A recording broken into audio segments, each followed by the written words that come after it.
నమస్కారం, విశ్వం టీవీకి స్వాగతం. నేను మీ ఉమా.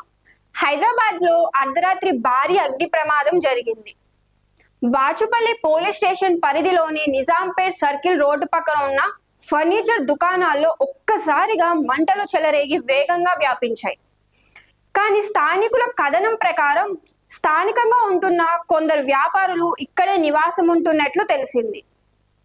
దీంతో ఇళ్లలోని వంట గ్యాస్ సిలిండర్లు భారీ శబ్దాలతో పేలడంతో మంటల తీవ్రత మరింతగా పెరిగిందని స్థానికులు సమాచారం మేరకు ఫైర్ సిబ్బంది నిమిషాల్లో ఘటన స్థలానికి చేరుకొని గంటల పాటు శ్రమించి మంటలను అదుపులోకి తెచ్చారు.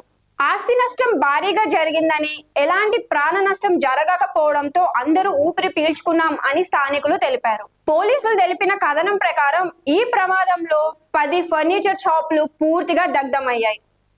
మరో 20 షాపులు పాక్షికంగా దెబ్బతిన్నాయని అన్నారు. ఫర్నిచర్ షాప్ లో సుమారు 25 నుంచి 30 లక్షల విలువైన ఫర్నిచర్ నిల్వ ఉన్నట్లు షాపుల యజమానులు చెబుతున్నారు. దీంతో కోట్లలో ఆస్తి నష్టం సంభవించినట్లు అంచనా వేస్తున్నారు. దాదాపు 30 నుంచి 40 ఫర్నిచర్ షాపులకు మంటలు అంటుకున్నట్టు పోలీసులు చెబుతున్నారు. ప్రమాదానికి గల కారణాలపై దర్యాప్తు చేస్తున్నట్లు తెలిపారు.